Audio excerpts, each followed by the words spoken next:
Hello and welcome to the show. Listen, I'm so glad that you joined us today. You know, this is the Tammy Show. We've been talking about being intentional for the whole year. This year, it's about what God has purposed you to do in your life and be intentional, be purposeful about how you step into that. And so this is Women's History Month. And I tell you what, I'm excited because we have a phenomenal woman here with us today, Miss Shanika Aiken. She is the CEO, founder of SAFE organization. And she's going to be here and she's going to tell us all about it. She's going to talk about herself. I tell you what, when you talk about amazing and phenomenal, that's what she is. So I just want you to sit back, relax, and enjoy because it's coming up next. Come out and enjoy the Orangeburg Gullah Geechee Festival, March 22nd from 11 to 6 p.m. at the Cosmic Green Spot, 2238 Charleston Highway, Orangeburg, South Carolina. There'll be food, dancing, and lots of fun. Come out and learn what it means to be Gullah Geechee, March 22nd, 11 to 6 p.m. We see you there. Cecil Williams South Carolina Civil Rights Museum is the Palmetto State's first and only museum. It honors a generation of people, black and white, throughout the state of South Carolina who deserve to be remembered for their unselfish commitments and sacrifices. Enjoy an immersive and entertaining virtual tour. For more information, visit www.cecilwilliams.com.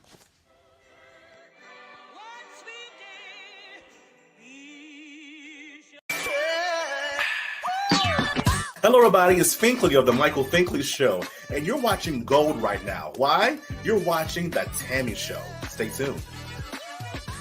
Welcome back to the show. I told you we've got an amazing and phenomenal show with you. Women's History Month. And guess what? I'm going to tell you a little bit about this person. Well, first of all, she's a devoted wife to her husband, Marion. Yes, and what else can I tell you about her? Well, she is the CEO and founder of the SAFE organization. She's a woman of God. She's a friend to many, and she is my dear friend, Miss Shanika Aiken. Mrs. Shanika Aiken is here with us, and I am so glad that you could join us. Thank you so much, Shanika. Thank you for having me. Celebrating you, Women's History Month. You know, for every year I've done this, Shanika, I've enjoyed meeting women just like you. We're just like sisters. Yeah. And enjoy meeting women like you who are doing some extraordinary things in our community. And so when people come up to you or they don't know you, they see, oh, that's Shanika Aiken. Who is Shanika Aiken? Oh, Shanika Aiken is a wife. She is a businesswoman. She's a friend to many. She is a coach. She is an inspiration to her children in her organization. But most of all, she is God-fearing. Yeah, I tell you, that's one thing. If you want somebody to pray for you, that's it right here. you bring down heaven. And so I'm so grateful to have you on the show. So Shanika, let's talk about you because I always say your story has inspired me. Yeah. And I know there's some young women and some women alike during this time of the month that are looking for those inspirational stories. Let's talk about Shanika and your background because it's an interesting story to see where you've been because people don't know your story. They see the glory, but they don't know your story. So talk about that, Shanika. Thank you again for having me. Yes. I am originally born in New York, and I moved to South Carolina with my grandparents at the age of 10. So I've been in Orangeburg, South Carolina, you could say almost all of my life. Mm-hmm. And so we lived on Rose Street down off of Glover. And I came from humble beginnings with my grandparents. We were raised my sister and I were raised in the house with some of my uncles and aunts, and so I always had older siblings in the house. And so from that, I began to explore life just a little bit. And I started getting into trouble at a really early age. After the death of my grandfather and after the death of my father, I kind of lost my way. The strength of the family was now gone. And so I started to look for love in all the wrong places. And so I'm a teenager now experiencing things that a normal teenager should not be experiencing. Mm-hmm. And so from there, I started smoking and doing drugs, and that led to a downward spiral. And I skipped school, hated going to school, started skipping school, and started hanging with the wrong crowd. At a very early age, I was able to get into the club because I was able to get into the clubs because I Wow. was big enough for my age. And at that time, you didn't need an ID. That's right. And so I looked like I was mature enough, but I was only 14, maybe 15 years old going to the club, drinking and living a promiscuous life. Wow. Because of that, I ended up not going to school. And when you don't go to school, the state will make you go to school. So I ended up going to the Department of Juvenile Justice. And I didn't go one time, I went twice. And from that experience, that last experience really taught me something about myself, about the young ladies that were in the program. It was so overpopulated that many of us, when we got admitted, was sleeping on mats on the floor. And so we had to wait till a bed was open in order for us to be able to sleep on the bed, on the, on the On the bed, cot. on the cot. So with that, from that experience, I left from the Department of Juvenile Justice, and I didn't come immediate home. I went to some group homes. Matter of fact, two group homes I went to, one in Columbia and one in Charleston. And that taught me some more lessons, that it's a privilege to have your freedom. And I promised myself, because of those experiences, that I never want to go back, and I want to teach and encourage and coach and inspire other young women not to go down that road. Use me as an example of what not to do. And so I've been able to use my story to help women, to be able to help young girls more specifically, to deviate them and try to curtail them from going down the wrong road, especially not going to school. Education is very, very, very important.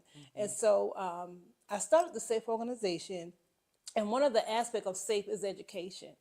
And my goal is to see all the young ladies that are in our program graduate from high school. That's And right. get their high school education. Right. And I did mention earlier, Shanika, that you graduated from high school, you graduated from college, you do have your business. And also, when I tell people, I'm always talking about people who are inspirational. That's why I like to talk to people who have stories just like yours, because it inspires me. You talk about those lessons that you learned. One of the lessons you talked about was that you didn't want to go down that road again. You wanted to change. What was the defining moment that really you made up your mind and you said, I'm going to change? My grandmother is the root cause of that. One day she came in the house and she looked at me and she said, "What's wrong?" And I'm thinking I'm okay. I didn't know I had this look on me that something was wrong. And I was just got finished getting high, and I looked in the mirror at what she saw, and I promised myself that I would never look like that again. I was smiling on the outside, but I was wounded, hurt, troubled on the inside. And just that one look that she gave me, that something's not right. Went to the bathroom, checked myself, and that was the turning point. Wow. And from that turning point, Shanika, what steps did you take to make the change? Well, the first thing I started to do was reading my Bible. That's the first thing I did. That's the only thing I knew to do, was to, at an early age, when we moved to South Carolina, my grandmother would send my sister and I to church. So we knew about going to church. I didn't know about having a relationship with God, but I knew about going to church. And my grandmother taught us those things. And so I started reading my Bible, and the desire slowly for smoking and getting high started slowly going, because now I'm hungry For the word. for the word. Now I'm hungry to be free. I want to be free now. I want to have a peace of mind. It's nothing like going to bed and you don't have peace. Talk about it. When you don't have peace, right. and you thinking about how I'm gonna get my next high, and how I'm gonna get money to do this or that or the other. And so that was a turning point. My turn was to the Bible. Wow. Yeah. Wow. And it's just like the song, my daddy's favorite song, He Touched Me. Yes. So it's like God just touched Oh, you. he did. He Wow. did. Yeah. You know, when I think about someone like you who has this story and how you are helping these young women, what is it that you say to the young women when you first meet them? What is one of the things that you say to them? When I meet these young women that are wounded and battered like I was, I let them know firsthand, I know where you are. I've been there and you can make it. Just take one step. Just take one step forward and God will guide you the rest of the way. So my encouragement to them is, it's okay. You're not in it by yourself. You have a support system and it's okay. It's okay. It's okay. Wow. It's going to be okay. Yeah. And that's the lesson, folks. It's okay. Because you got to turn around some point or another. You got to be in a position where you're going to say it's okay and it's going to get better. Yeah. That's that song. I love that song. It's going to get better. I love that song. And so it is going to get better. Yeah. You know, and also, you know, my other song is Leandria Johnson, Better Days. Better days. You know, those better days are there. Shanika, we're going to take a break and we're going to come back. And folks, we're going to come back, so don't go anywhere because she has some more things that she's going to share with us, especially about her organization and how she's helping young women and how you can help young women as well in this area. We'll be right back.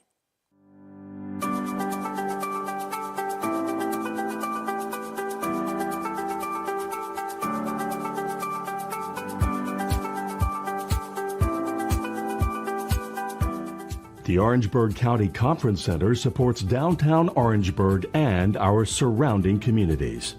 The 6,000 plus square foot space is ideal for groups of up to 400 people attending corporate meetings, conventions, workshops, and special events.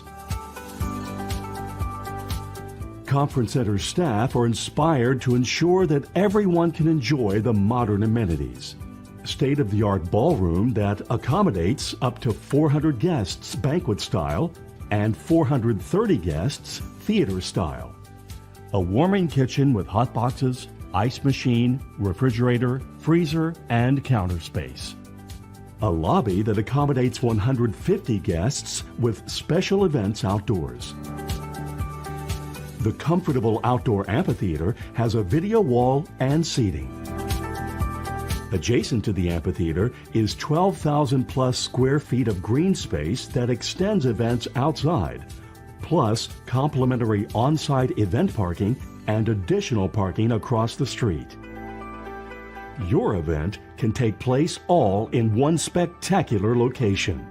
We welcome your special event in Orangeburg.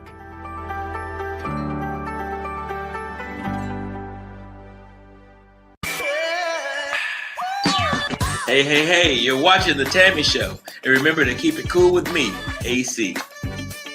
Welcome back to the show. Listen, if you're just joining us, I'm here with a phenomenal woman, Miss Shanika Aiken. And Mrs. Aiken is a dear friend of mine, but we've been talking about her inspiring story. It's like and I'm going to say this, Shanika, and thank you again for being on this show. It's like you're going from trauma to triumph. You know, and to see you now and the businesswoman that you are. So let's talk about how you made the shift and what was it that you figured you wanted to do. You said you wanted to help women, but how did you get to that point? Because everybody says, I want to do this, I want to do this.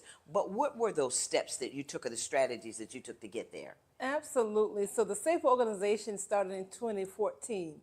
But the vision was in my heart right after I left the Department of Juvenile Justice. And so it didn't come to fruition till 11 years ago. Wow. Yeah, it didn't come to fruition. And so I always had it in my heart to do something for young women, but it didn't come to pass until God said, now it is time. Mm-hmm. And when he put it on my heart, then I couldn't go to sleep. I really could not go to sleep. It was something that I just had to do because there were so many young women who were like how I was, lost, lonely, misunderstood. not, not having necessities and just going through life. Yeah. And so that pull and that push was on my heart that I had to start for these women. I literally could not sleep. And so I got up, I started writing and researched how to start a nonprofit organization, where to go, started asking a few of my friends, could they be on the board? And that was it. Wow. Yeah. And look at that. And you said you didn't like reading. You didn't like going to class. You didn't want to be in school. But look at what you had to do. You Yeah. had to study. And so, having said that, what are some of the things now that the Safe organization is doing? Absolutely. Well, the SAFE organization, we promote self-esteem, advocacy, faith, and education in the lives of today's youth. We provide mentorship and educational services specifically for young girls. And so we have a youth advisory council of girls in middle and high school. We teach them leadership skills and abilities, as well as public speaking. We also teach them how to give back into the community. So we are community oriented. We go into community and help where we can. They collect canned good items for those that are in need. We have ways that we just give back. We give back. We did a clothing drive a couple of years ago where they were able to just help us and assist us in that area. We also have it's called the Daughters of Zelophehad mentorship program for young girls that want to learn more about God, want to strengthen their relationship with God. So we take the women, or should I say, we use the women in the Bible as our focal point, and we use we look at their strengths and their weaknesses and apply it to our life. And then lastly, we go into the schools and do girls circles with middle school and elementary and middle school girls. Wow. And we teach them about the power of resiliency and having a voice. Right. Wow. Having a voice, that's so important because did you think, and I'm going to go back to you talking about, your upbringing and everything. Did you think that you had a voice? Do you think that that was a part of what was missing? Or was it the daddy that was missing? Honestly, it was the daddy that was missing. That male. That male That male figure. figure. I always looked at my grandfather and my father as the strength, the Yeah, covering the of the family, backbone. the backbone of the Yes. family. And you could always go to your father or your grandfather and express yourself, and they'll make you feel better about yourself. And when you don't have that, then you start looking for love in all the wrong places. And so it wasn't so much a voice that I was looking for, but more so love. Love, yeah. Wow. So now, when we talk about the SAFE organization and starting the nonprofit, what do you think was the a challenging point for you with starting the SAFE organization? And if there was, what would that have been? The challenge was me getting rid of my fear of making a mistake, fear that I may not get it right. The fear was my own fear, not necessarily challenges with getting the licensing or getting the people, but just getting over my hurdles. And in my mind, is this something God really wants me to do? Can I do this? Can I make a difference? Am I doing the right thing? And so the issue was more so me within my own head versus outside influences. Wow. And how did you overcome that fear? You got to do it scared.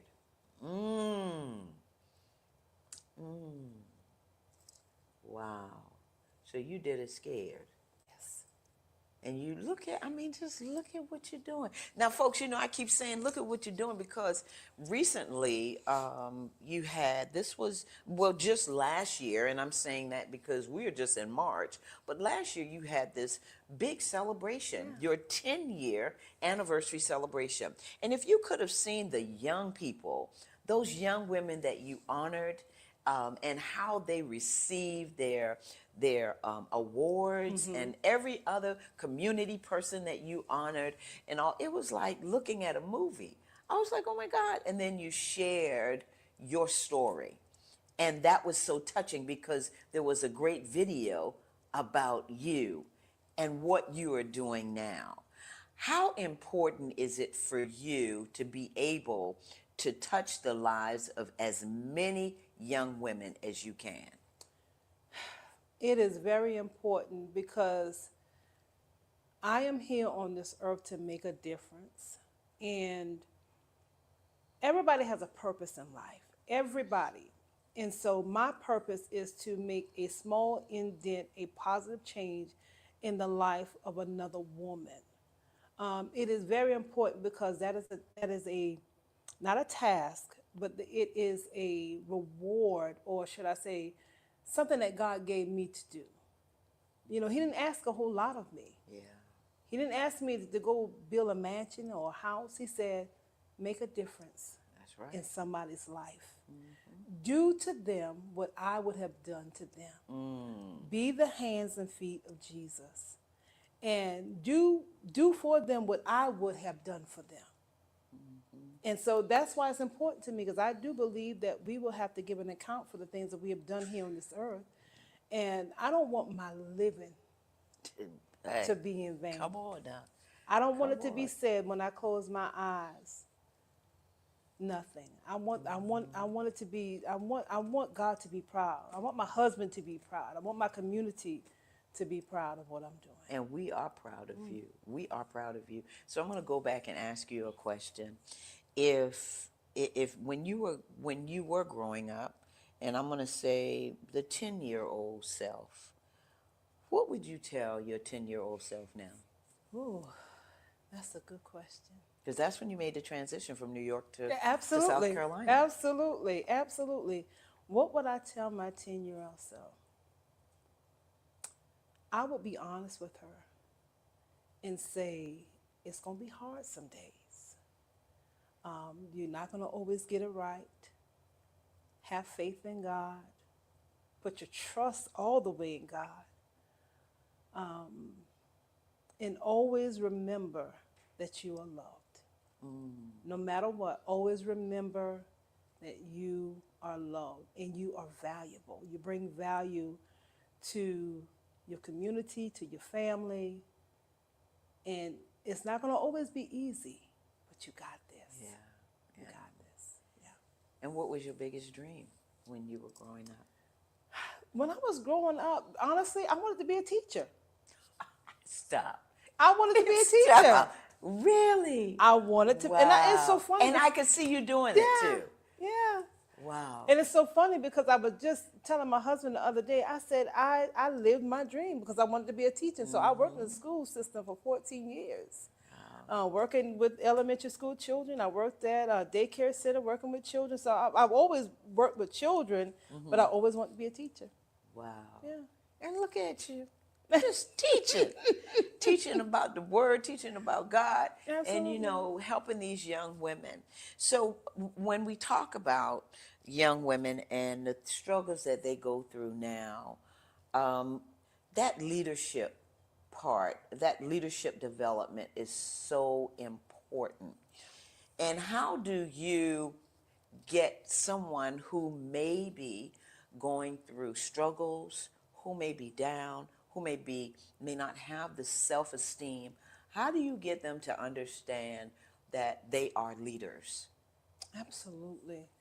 One thing, they have to know it within themselves. They have to, you have to sometimes give women or children, should I say, an example of what leadership looks like. You got to put them in that environment. Bring them out of the environment of where they are. Allow them to be able to see leaders in action. And so that's why with our Youth Advisory Council, we take them to the county council meetings, and we take them to the city council meetings so that they can see leadership, to give them something to aspire to. And not only that, when we have our meetings, we bring in women leaders. Yes. We bring in women that they can have something to aspire to. But to that one that needs that encouragement, I would definitely speak into her spirit. Because sometimes they don't realize what they have because they're so bogged down.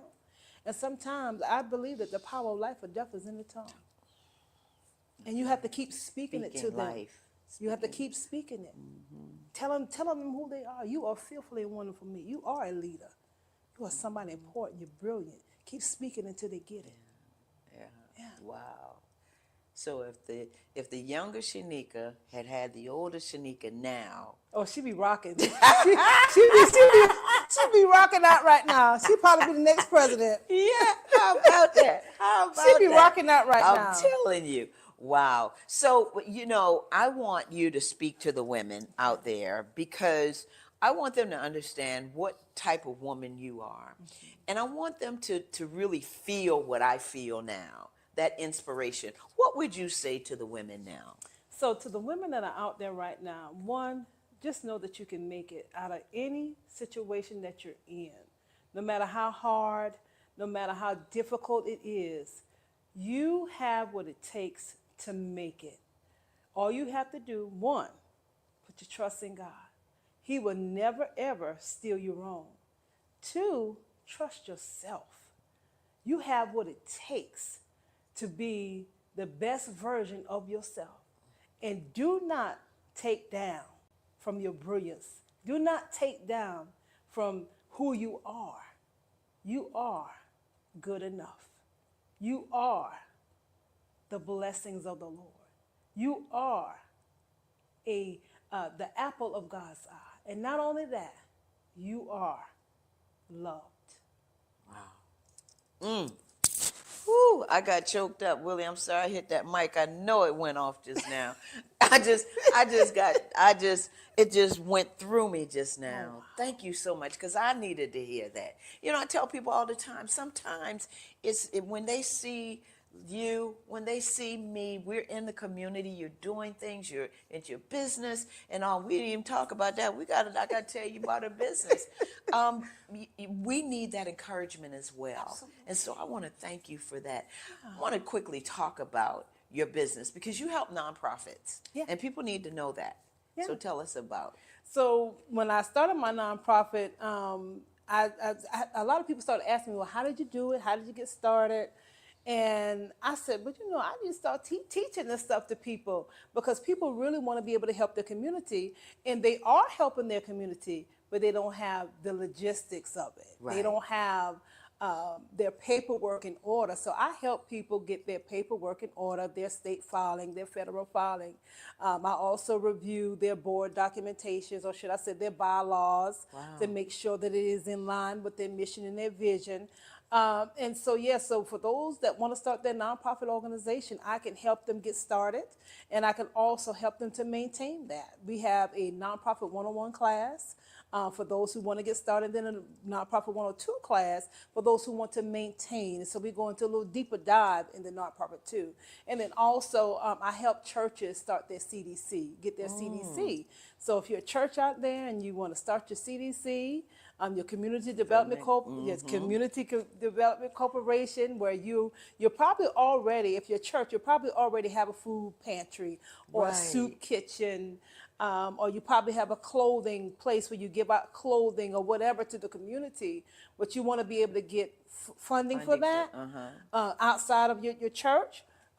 We can help you do that. We can help you get also direct you to where funding is for your CDC or for your nonprofit. Yeah, see, that's what I'm talking about. Phenomenal. I mean, amazing. I keep using those adjectives because that's you. So let's talk about something big is getting ready to happen with SAFE. And one of the things that you do is you have Girls Empowerment Weekend. And so talk about what's getting ready to happen in June. We're excited. Yes, we are. And so, yes, the weekend of June the 27th through the 28th, we're having our Women and Girls Empowerment. This year's a little bit different. We always have girl empowerment, but this year we're incorporating women. And so for the weekend, we're having a concert on that Friday night with none other, Mr. Kalante Gavin. He will be with us on Friday night as we lift up the name of Jesus. We will also have another psalmist by the name of Tanya Caesar. She'll be there with us on that Friday night. And so the whole essence of that evening is to uplift the name of Jesus. All right. And so that Saturday, we're having the actual summit. We will have a vendor fair during the summit. We will have motivational speakers. We will have door prizes and games, just breakout sessions for the girls and for women. And the lunch will be free. We'll have a free lunch. They have to register. And it is a small investment, but it is going to be worth the investment. Oh yeah. I've been to her Girls Empowerment weekend and day. You don't want to miss it. June the 27th of this year of 2025 is the concert. Kalante Gavin at the Stevenson Auditorium in Orangeburg, South Carolina, starting at 6 o'clock. 7 o'clock. Starting at 7 o'clock. And so we want to see you there. I'm excited about it. Like you said, we are lifting up the name of Jesus. In this time and in this season, and where we are in our country, if you don't know God, you better know him. I mean, what's the saying they used to say? If you don't know, you better ask somebody. You better ask somebody. So you better ask somebody, because it's all about empowering. It's all about inspiring and lifting up these young women and the women in the community. How old do the young women have to be to participate with Girl Empowerment? Okay, so with Girl Empowerment for that Saturday, 11 and up. So we'll take them as young as 11. For the concert, you could be any age to come to the concert, but anyone under the age of 13 must have an adult accompanied with them. Okay. And if for more information for them to find out about the concert, about the weekend, what do they need to do? Absolutely. So you can go to our website, which is www.girlempowermentday.com. And there you'll find all the information that you need for the concert as well as for the summit. If you would like to be a vendor, the vendor information is there. Sponsorship information is there. Volunteerism information is there. Hear it. So that's that's June the 27th to the 28th. That weekend, again, we'll have, we will have Kalante Gavin with us on that Friday night, and then we'll have Girl Empowerment Day on that Saturday. That's right. Kalante Gavin and Tanya Caesar. Yes. I call her the psalmist of all. Yes. And so with the both of them, I know the concert's going to be, it's going to be great. Yes. I know we're going to have a lot of fun. I know that lives will be changed. Yes. They'll be blessed. And that's what we want, because we're coming into a season where we need the Lord. And like I tell you, we have to be intentional about everything. And Shanika, I do want to say that you have been intentional about how you have stepped into your life throughout your whole process. Absolutely. You know, because it's been a process. Yeah. It's been a true process, and I know about that. It's been a true process. And so I want to thank you so much for being on the show. But you know, I got to ask you that famous thing that I ask all my viewers, all my guests, is what are the 3 words that describe Shanika Aiken? Oh, okay. 3 words that describe Shanika Aiken. Selfless. Really have a compassion for her community, and God-fearing. Selfless, compassion for the community, and God-fearing. Absolutely. And that's what I said about you in the beginning, a woman of God. Listen, I want to thank you so much, Shanika. Thank you for being on this show. Thank you. Love you. You know I do. Thank you so much. You just blessed me. You just don't know.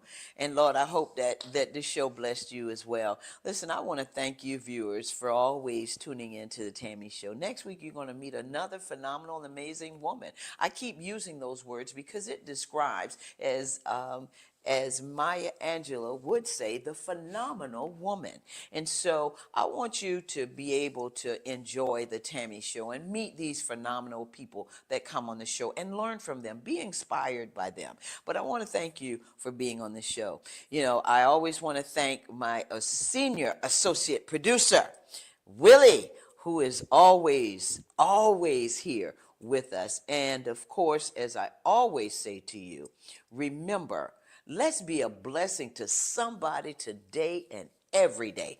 Get on the phone, call that person that's on your mind and say, I love you, because that's what it's all about. God loves you, and so do I. So until the next time, take care of yourself. Bye-bye.